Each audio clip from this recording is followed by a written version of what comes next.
that's because we got to get people to do it the right way, because creative financing is an awesome technique to allow somebody that was a bartender to start investing in real estate, to allow somebody that came out of 2008 to get back on their feet, and to help out so many sellers and buyers. We haven't, there's no judge that's ever told us that, rent to own is going to be different than tenant law. So we're going to operate within that. So we always get the highest amount of down payment, and that is credited towards the purchase price. This isn't just it's just holding the property. No, this is actually helping somebody get their down payment as high as possible. So then when they go to a bank, now they can show the bank, I only need this much of a mortgage.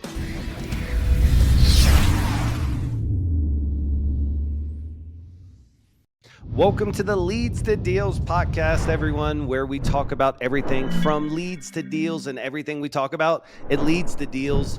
I believe you're here because you're obsessed with leveling up your life, dominating sales, mastering persuasion, and skyrocketing your financial success.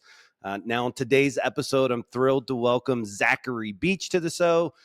Zach has quite the journey, really, from bartender to real estate investor, expert, author, coach. He's the CEO of Smart Real Estate Coaching Community. He has an Inc. 5000 fastest growing company. And this community, I feel, is the real deal, buying and selling dozens of properties a month and controlling roughly, by my estimates, about $60 to $80 million of real estate at any time, with little to no money and no banks involved, which I really want to dive deep into that. So welcome to the podcast, Zachary Beach. Scott, thanks for having me, sir. This will be exciting. Cuckoo. Yeah, I'm excited, my man. I see a lot of people out there in your space, but I don't see as many movers and shakers in your space as I do with you. So that's kind of my first question out of the gate. What is the number one thing that you see other creative finance deal gurus out there saying that just grinds your gears? When you hear them say this, you're like, oh. Oh, man. It's interesting because we've been doing creative financing deals way before it was cool. Quite frankly, that's what I was introduced to when it comes to real estate investing. I didn't know about wholesaling. I didn't do a fix and flip, didn't do multi-family, no raise the roof projects, no nothing. My first deal was a subject to deal. I just assumed, right, call me naive, that every seller was open to selling me property without putting down large down payments, was willing to seller finance, was willing to keep their, mortgage in place. So that's kind of what I grew up in. So, yeah, seeing now kind of everybody and their mom getting involved in creative financing, there's a lot of things that I can just tell you are not moral and ethical, or they're, quite frankly, they're not telling the truth. I've heard some drastic metrics and numbers where people were saying that out of expired listings, 20% of people are going to say yes to creative financing. And I just sat there. I was like, that's not actually accurate. If I've done my numbers for the past 10 years, metrics are what matter to me, because I know that's what's going to produce deals. And at the end of the day, it's usually 1 in 40 will be a yes in a creative financing space. So I just think that it's being extremely inflated that everybody is open to doing it. Now, don't get me wrong. We have a huge advantage in today's market when it comes to creative financing, which is awesome, right? Especially for the new person getting in, and more likely they're going to get deals done. But don't be surprised by the shiny objects that are going out there and all the deals that are happening, because it still takes a lot of work. It's still going to be that 1 in 40 that's actually going to turn to a deal. So, that's just one thing. And I know you're a big metrics guy. I've worked with your team before in the past. And at the end of the day, that's what it's about. It's so funny because what you say is so appropriate. I have so many people, especially a couple of years ago when wholesaling was super hot, they would be like, all right, man, so what I'm going to do is I'm going to hire you and I'm just going to sit back and I'm going to have to not do much. I'm like, no, this is a job. I'm going to give you fire leads, but it's still a job. And I guess that's what I'm picking up about what you're saying is hey, man, in our space in particular, speaking as you, a lot of these gurus out there, they paint it as just some rose covered path, and it's going to be super simple and 19 quick calls, and then you'll get one under contract on that 20th call. But it's not like that. It's genuine conversations, work, finding the people, et cetera, right? Well, yeah, at the end of the day, creative financing is just as much of a skill set as it is a business or a creative acquisition strategy, right? Yes. Or an investment strategy. Quite frankly, it's more a skill set than anything else because we operate in a people business. We just happen to buy real estate.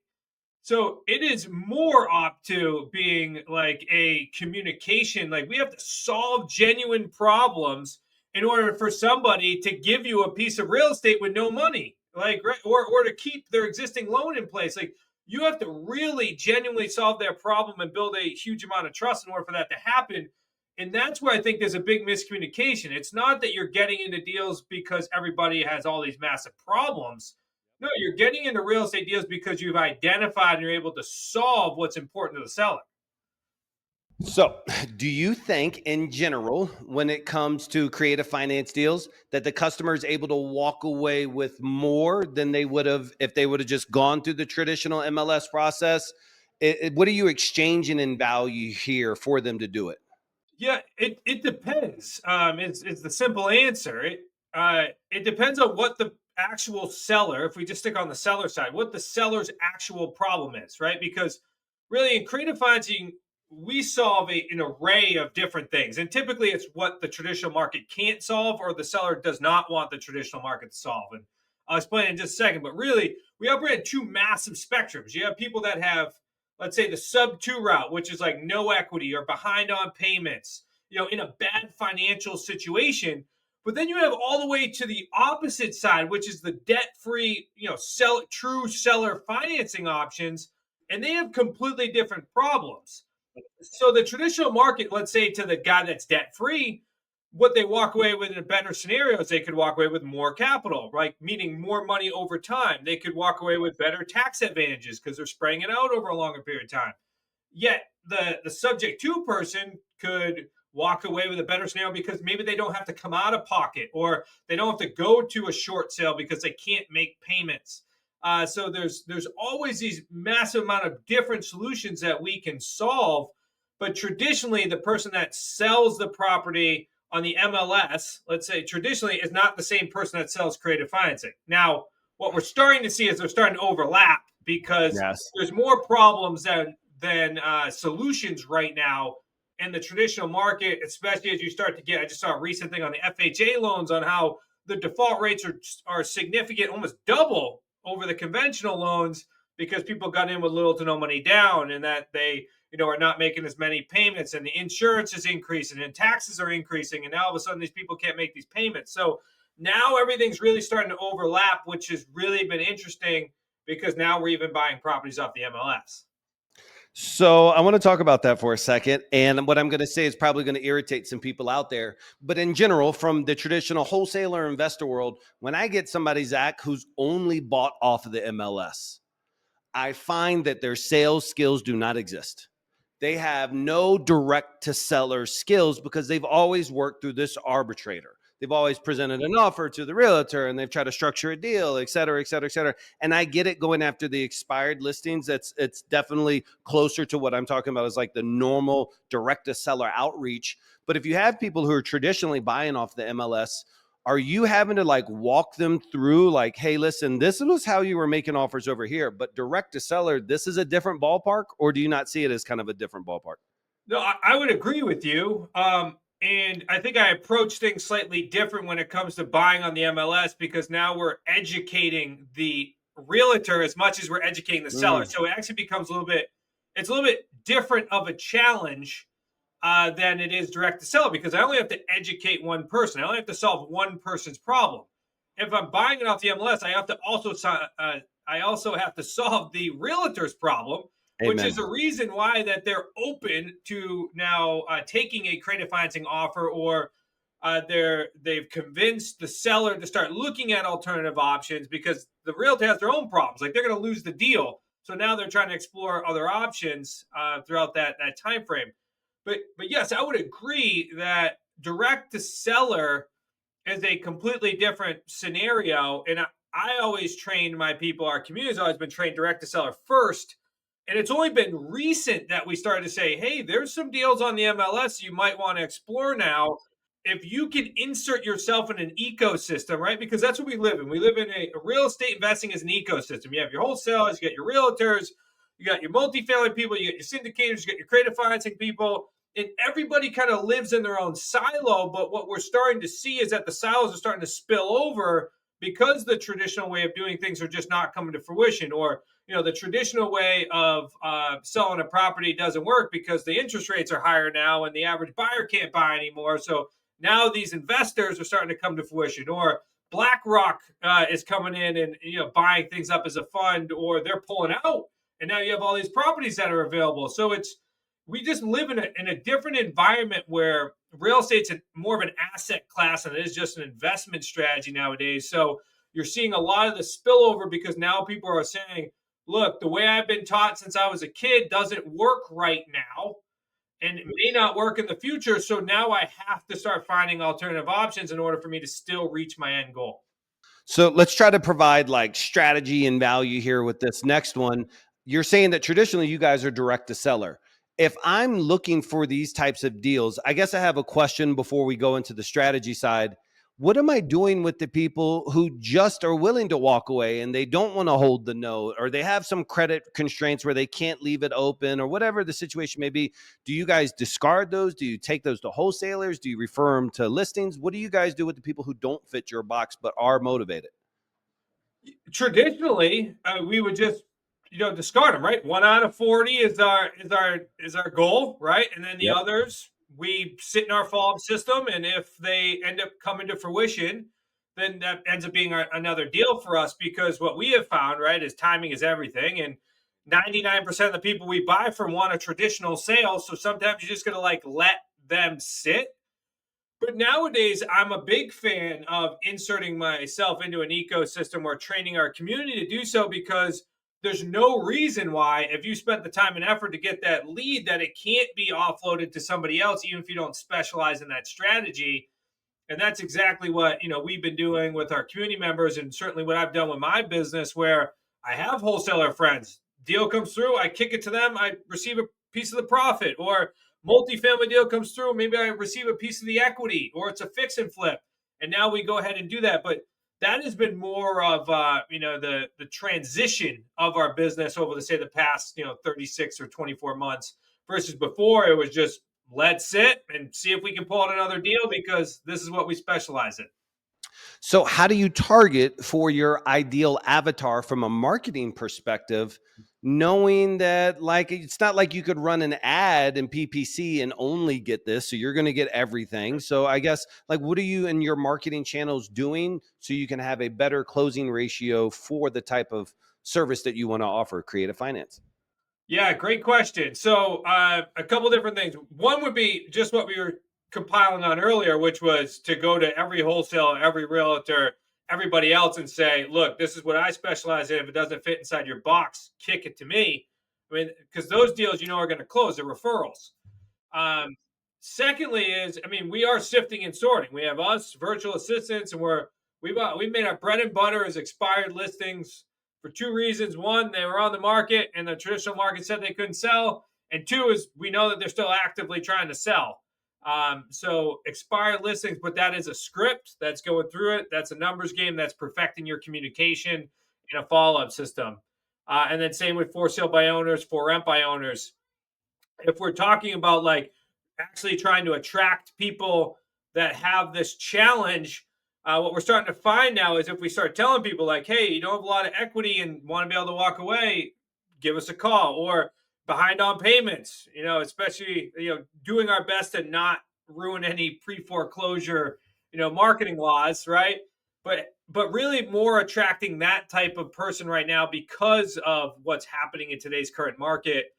Just being very specific in regards to behind on payments or no equity, because I mean a lot of the deals we're buying were created 36 months ago or 12 months ago or 18 months ago, and they bought it for the interest rate. They didn't buy it for the purchase price. Say that part again. The average person bought it 2 years ago. Yeah, anywhere from say 12 to 36 months ago. So let me tell I you mean, why think I love. about it, right? COVID, Good. right? They bought it for the interest rate, and A lot of these deals have little to no, they have little equity in it. And right now, the market in a lot of places is flat. It's not like it's still going up. So if they need to go sell right now, then what happens? They have to come out of pocket for a realtor because that's basically either all their profits are going directly to the realtor, or they're actually coming out of pocket in order to pay for someone to buy to sell their house.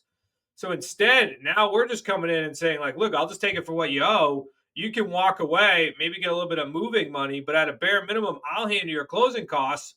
And now you can go ahead and walk away. And if they're behind on payments, I mean, that's a whole other thing because, man, I can't tell you how mad I get or distressed I get when I see short sales at this point in time. Because if we only knew about them 3 or 6 months prior, this person's future would be drastically different over the next 7 years, right? Because most people aren't bankable for at least 5 to 7 years after they go through a short sale. Instead, I would have been able to catch them up. We would have been able to make payments on their behalf, which increases their credit. We would have been able to show that somebody else is servicing that loan off their debt to income ratio. This person is bankable in a much shorter period of time than they are now. Well, what I love about this is that the data that you target, it's unlike what other people target. So in other words, when I Awesome. work with these nationwide investors and we're out there, we're like, okay, nothing before 2018. It's got to have X amount of equity pay down. It's got to have this, all these different things. It's like, oh, you guys are in a bit of a blue ocean because we're all calling people who are quote unquote distressed. But the amount of people who are blowing their phone up for your avatar is different from where the rest of these guys are. And so I just love the fact that your people might only be getting called 2 or 3 times a day versus being called 40 times a day from a bunch of wholesalers all across the globe. Yeah, it's the complete opposite, right? Because we're if we just kind of stick in the sub two little to no equity, right? Because there's a bunch of different places we could fish in. We're looking for good debt. We're looking for low interest rates that we know that we can cash flow from it. And we sell primarily on rent to own, so we're going to be able to increase that monthly payment significantly, and we're going to be able to increase that purchase price because we're selling to someone that can't walk into a bank and get a loan today. So like we're looking for the good debt because if you have to go get new debt, that property doesn't work anymore, and that's why people aren't targeting it because you're going from a 3% to a 7%, and now it doesn't cash flow. Okay. So wrapping my head around this for everybody to learn, they're like, okay, creative financing, the Wicked Smart community, I can kind of get in the vibe for it. But if I'm calling expired listings, are most of these expired listings, that marketing channel in particular, are those people who recently bought it a few years ago as well too? Or that's like a different strategy? Like, hey, when we pull to send postcards or if we're going to cold call, we do this over here.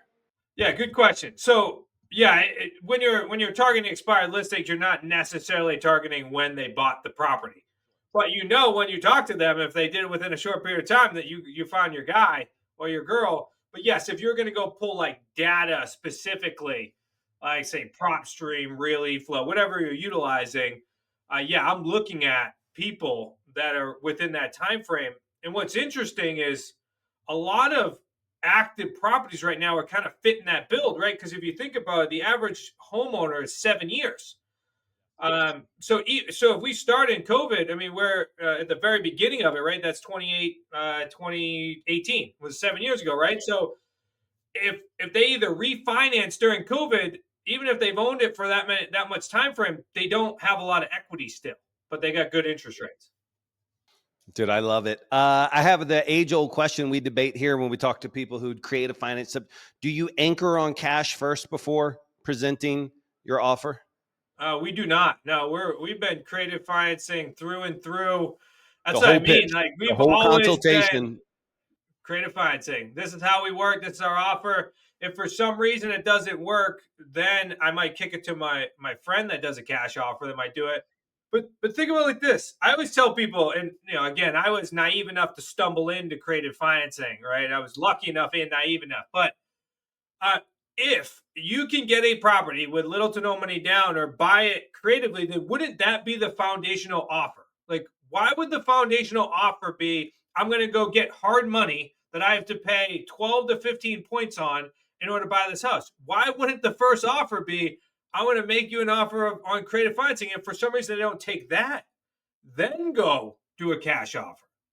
I know seller's remorse, buyer's remorse, they're all powerful concepts. And the Sure. one thing that I always feel about creative financing is like when I buy somebody's home for cash, like pretty much once we leave that titling office, legally I own it just like you would legally own creative, but there's more of a breakage. So what do you do when seller's remorse for whatever reason comes back in 3 years later and there's issue? Like do those things pop up where people have some life event change and now they want to either do something that's now irritating the deal that you guys had signed years ago?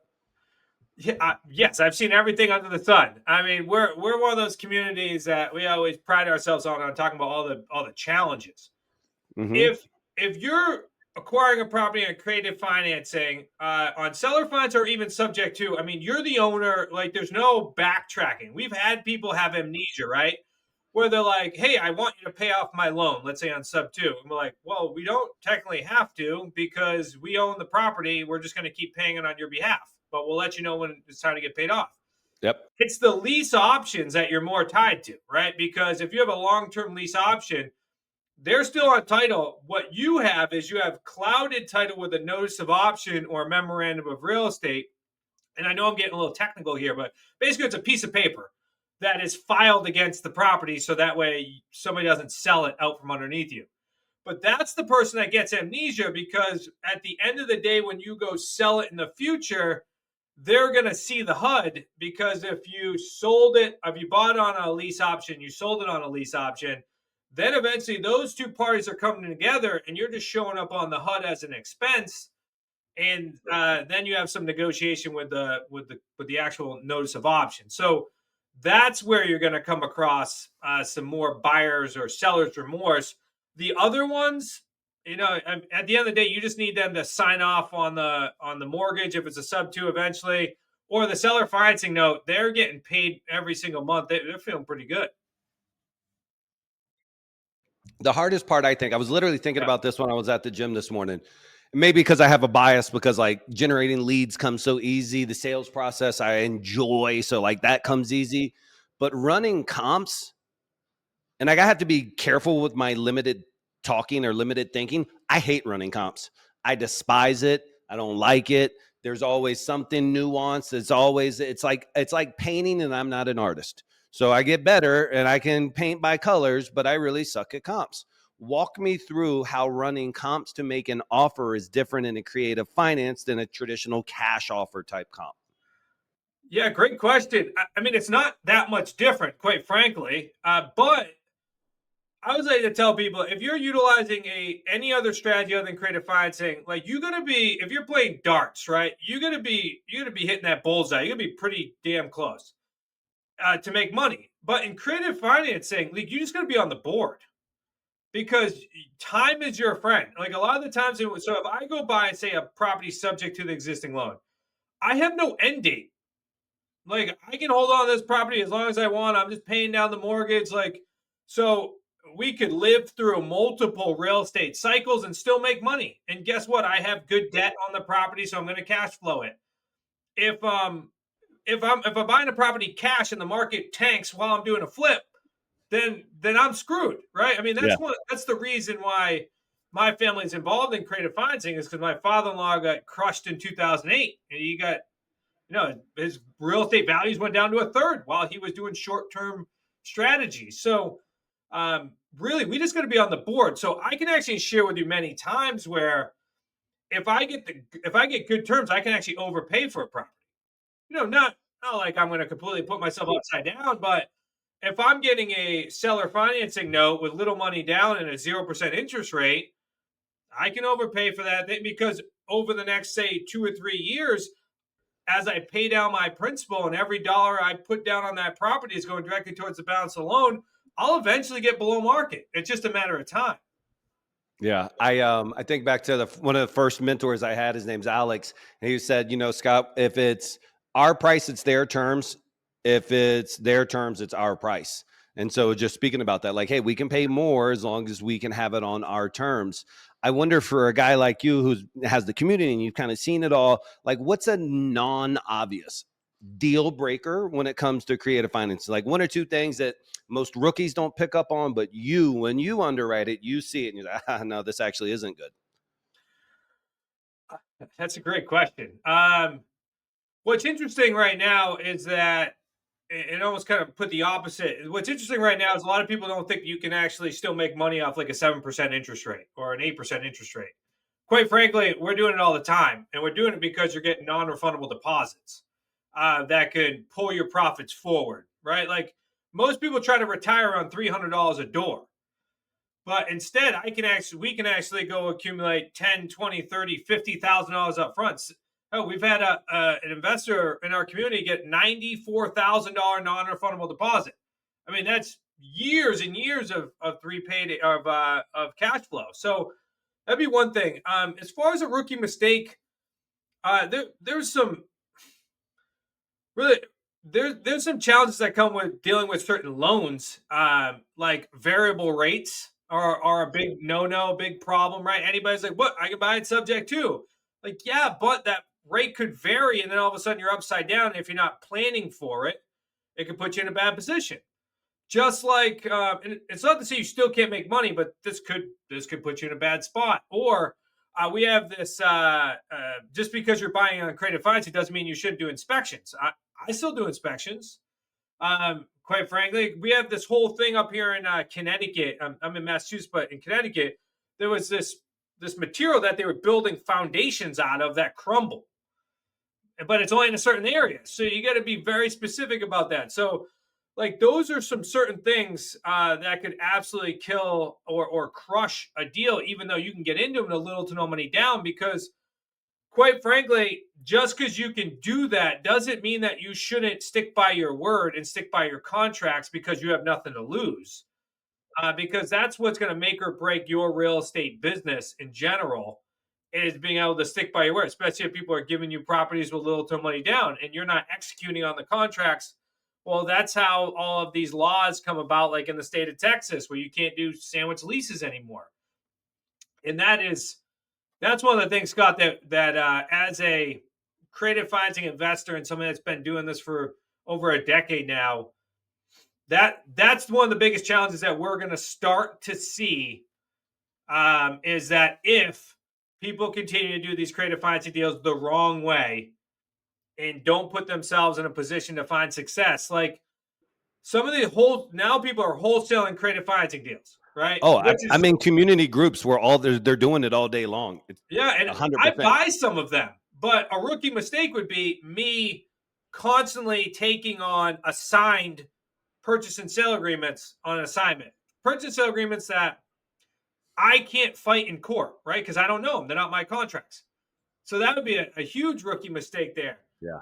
But we're seeing people not close on these. So now they're going ahead and they're trying to put sub twos just like you do a wholesale deal, yet they can't find a buyer, and then all of a sudden the seller's disappointed, and then somebody like myself calls them and is like, hey, I can actually do this. So like, what's the difference between you and the other guy that just promised me the world, didn't do it?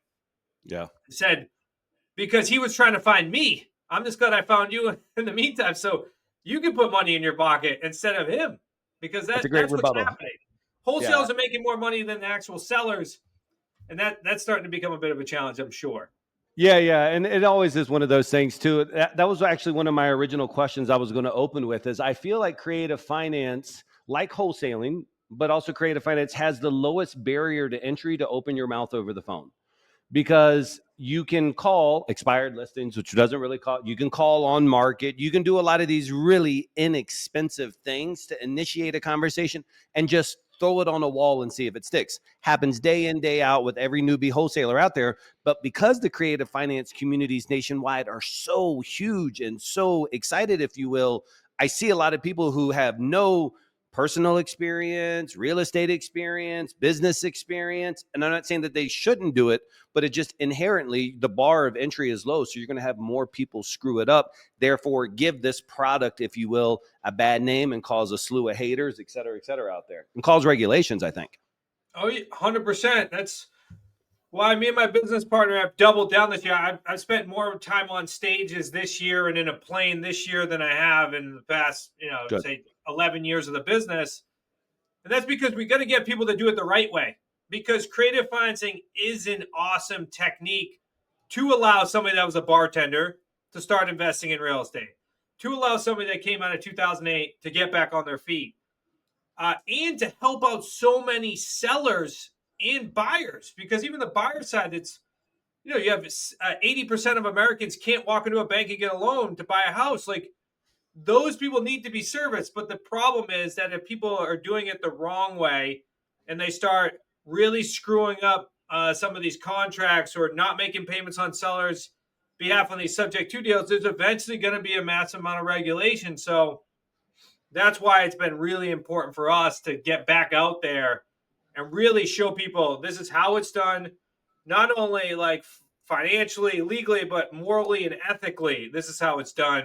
So that way we can ensure that these strategies can exist because they need to exist, because not everything is black and white. And we really need a lot of creative people out there to solve these problems, because most real estate transactions, they're not going to be solved by the gentleman down the road, the realtor that does 4 to 6 deals a year, or the attorney that just does traditional closings. Like, it's not going to happen. So we really need people to be out there to solve these problems, especially in today's current market. I have a buddy of mine. Actually spoke to him yesterday. His name's Lance Wakefield. He owned a monster flipping company out in Dallas, Texas. And he was my client for over a year. And all of a sudden one day he was just like, "Hey man, I'm out of the game." I'm like, "Dude, you're murdering it."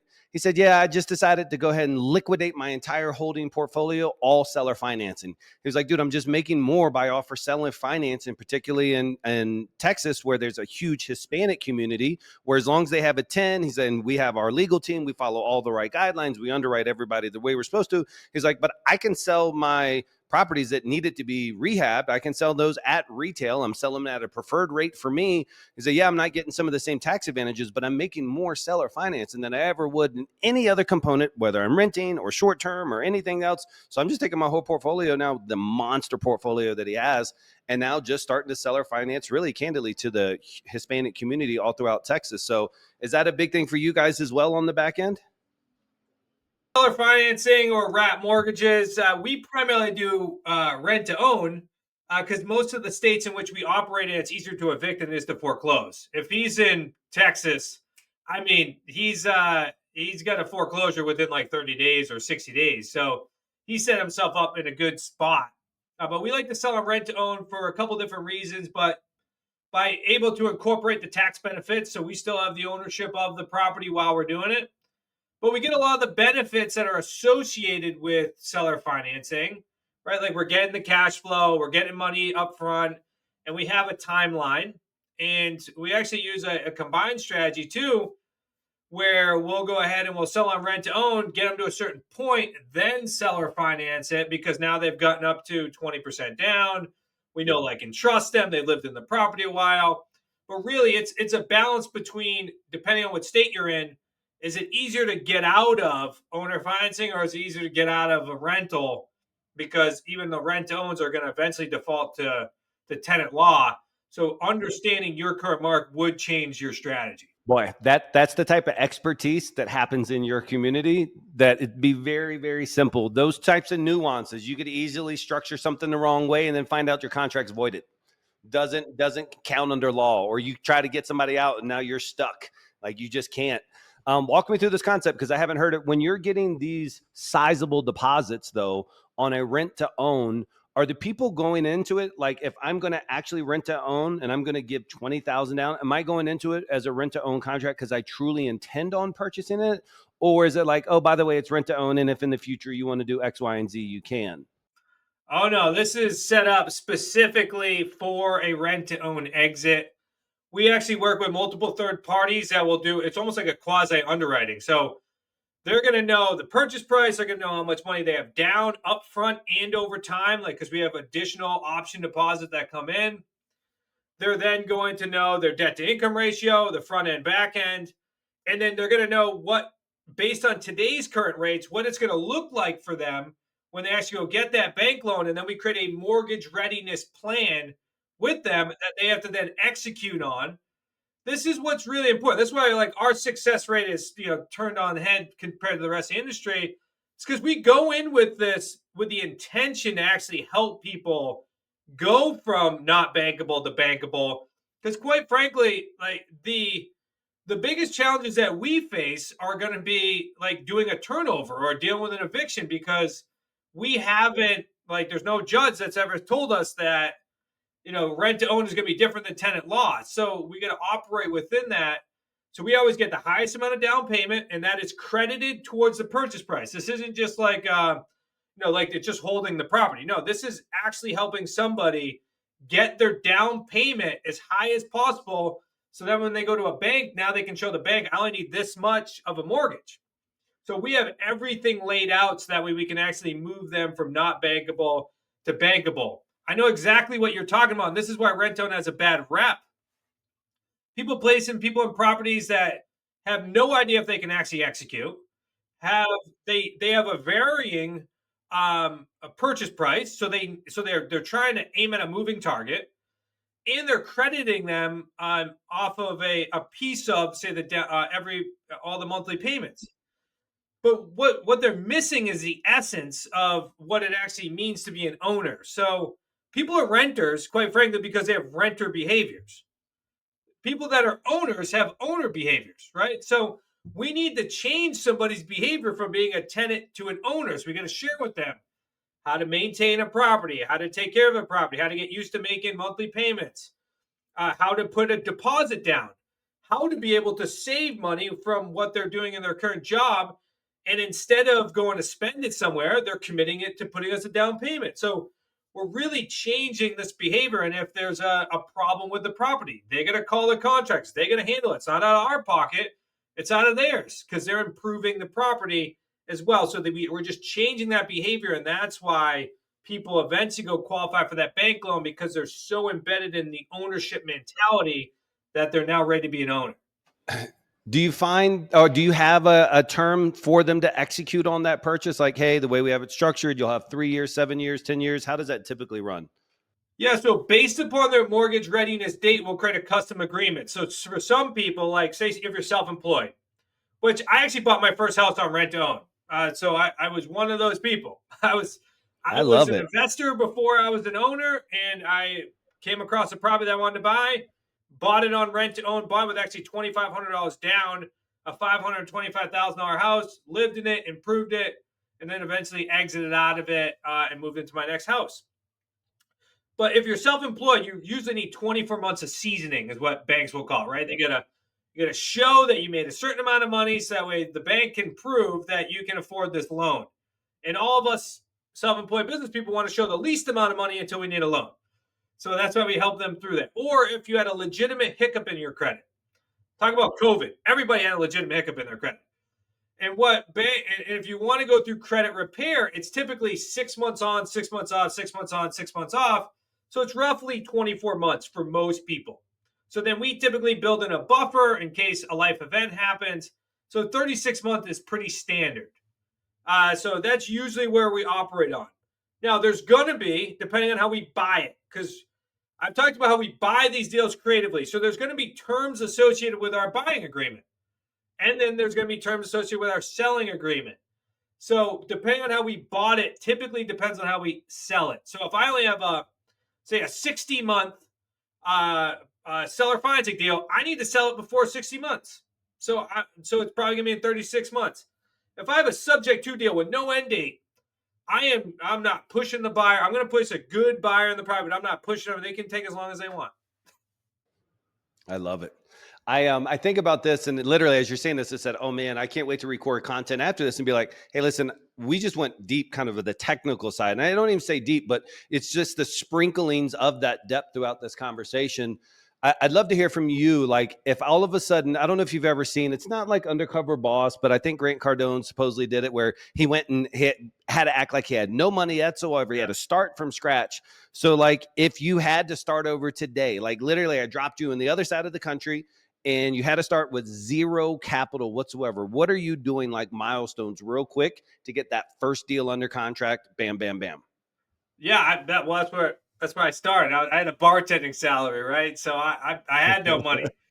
I mean, I would probably start the same way I originally did. I'd find a way to get a hold of a list of people, and I would start making phone calls. I mean, that's the simplest way to get properties under agreement. I know you agree with me because that's what you guys do.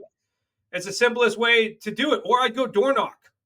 Man, I would find areas in which to go door knock and let them know I had a strategy and get them the most money from their property, because it doesn't take a lot of money to get involved in these real estate deals. So get a list of probably expired listings, ensure I had a phone. And then I would sit there and I would call on every single person until I got somebody that was interested. I'd visit their property and I'd put together a contract in order to acquire the property. And I know that it would probably take me, say a week if I was just down on the phone.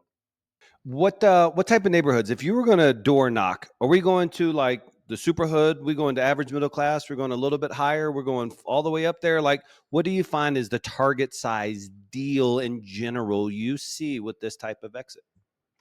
Yeah, great question. So we actually buy like in the median range, because we know we can exit out of it. I mean, I bought $1 million properties down to say $120,000 seller financing deal in like Georgia. But like here up in Massachusetts, my properties are typically like 499 to say 299, or 699 to 299. That's where I like to live, right in that area. And if we had the list of people that bought their property within the last say 3 years, I would nail that down real simple because they have no way to get out of those properties. 100%.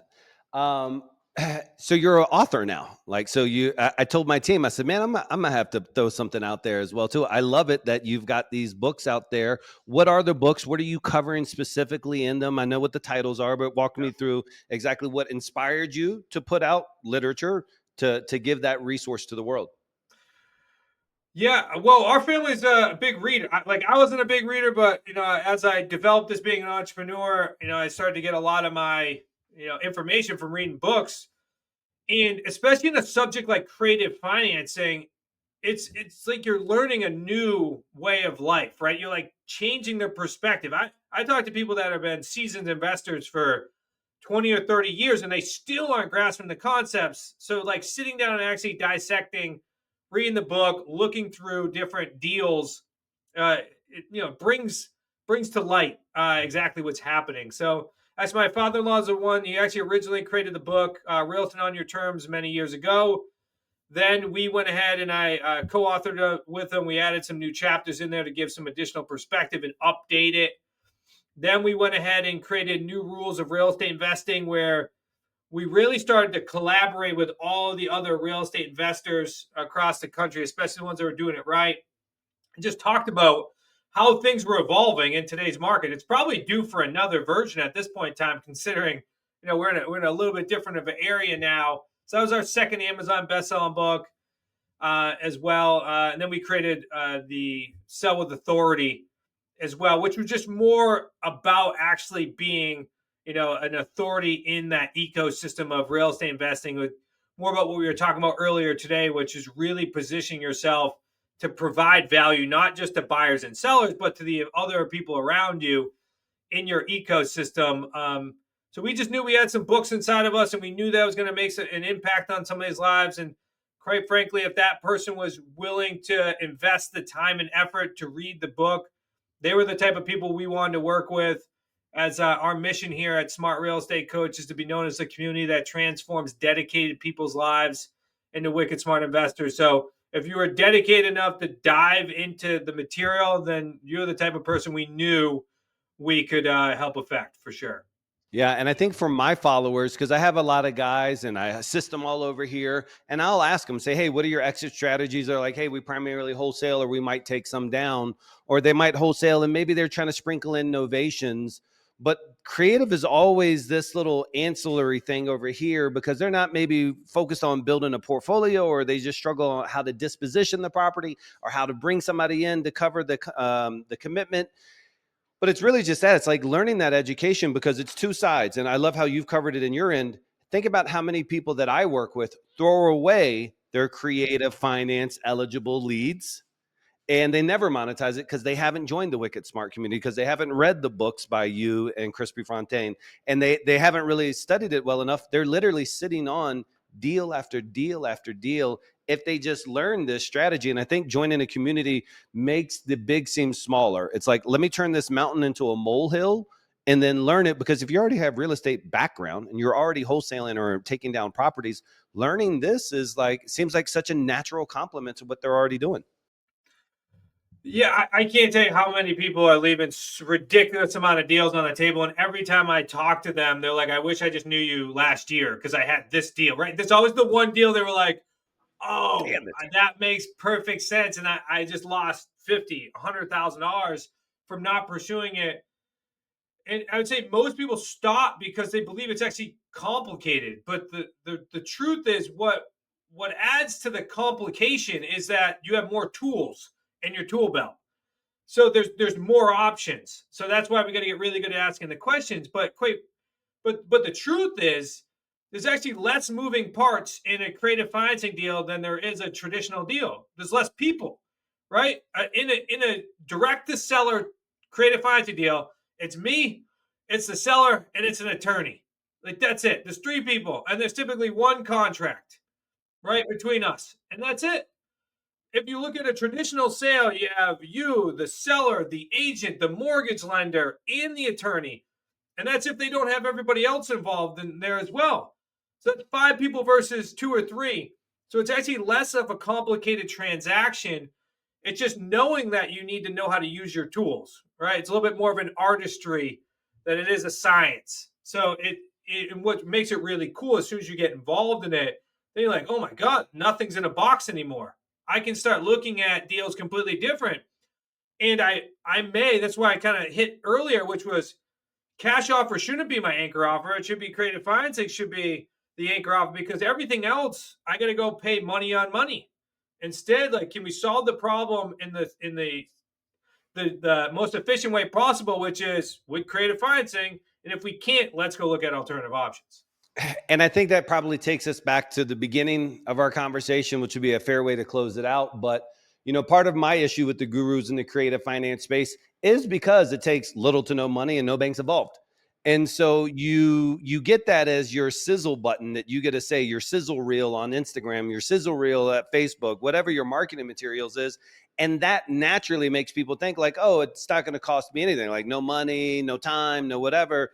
But the reality is, it's like you also got to know how to structure the deals, because it might not cost you now, but it could cost you more later.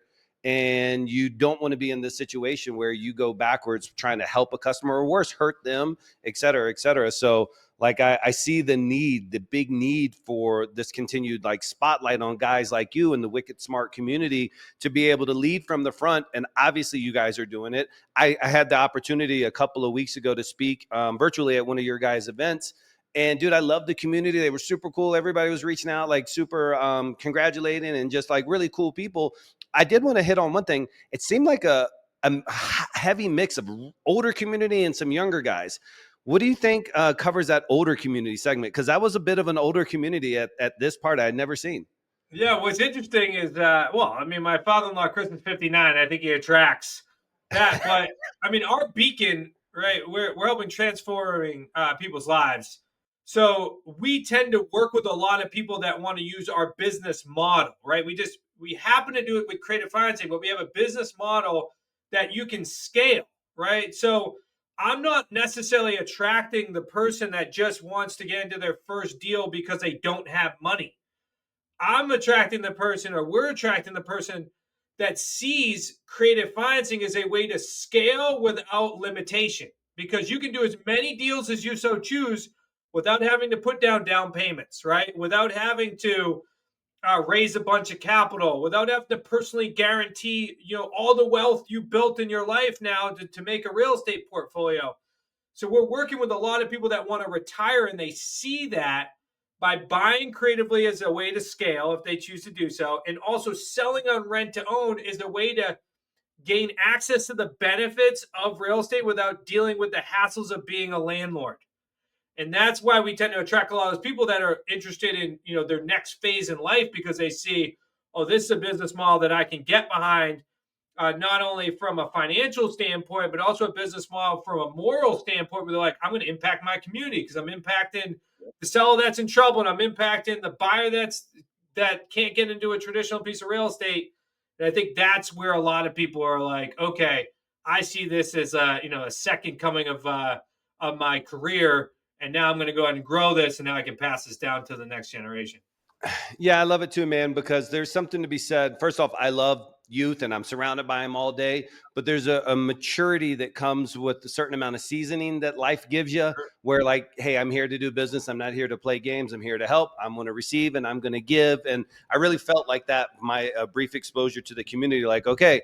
And the way Chris drives the group as well, too. I think being able to join a community where they have two bright lights kind of shining down on them, both you and Chris. And it seems like an awesome impact. And I want people to know more about the Wicked Smart community. So where do they go? How do they follow you? How do they learn more about what you guys got going on? Yeah, I love it. Thanks for asking. So we did talk about our books. So let's make sure you guys get access. We'll literally ship you a package of books for Nice. free. So you don't got to go on Amazon. Go to wickedsmartbooks.com, wickedsmartbooks.com. And then if you want to follow us on all the social media platforms, it's at Smart Real Estate Coach. We also have on our YouTube channel, smartrealestatecoach.com/YouTube. We've done deal structure Sundays. So if you really want to see how these deals are done, where it's either us or we interview our community members. We've been doing it for like 5 or 6 years now. There's hundreds of deals on there for you to go ahead and look and review. That's what I'm saying. We've been doing this way before it was cool. So go ahead and dive into those. And if you want to follow me personally, it's at Zachary Beach Official. Dude, I love it. I really appreciate you taking the time. I can tell you've inspired me a little bit more. Literally, I'm going to walk out here to my closers. I got 3 closers right here that outside of my door and just be like, hey, listen, I think we need to analyze a couple of these recent offers. Because as you're speaking, I'm like, yeah, I just talked to this person in Texas and damn it, I didn't offer them creative. And I know, et cetera, et cetera. Because for me, what I have to be more disciplined as an entrepreneur, just to be very naked, is I get so hooked on the drug of wholesaling that it's just like boom, boom, boom, boom, boom. And then you let these other ones slip through the cracks. So I appreciate, as entrepreneur, I appreciate the inspiration. I appreciate you taking the time out, man. And anything I can do to help the Wicked Smart community, I'm here for you guys. And hopefully if you're listening to this, you got value from this. Not only will you comment, like, subscribe, but go follow Zach and his team, learn a little bit more about creative financing done the right way.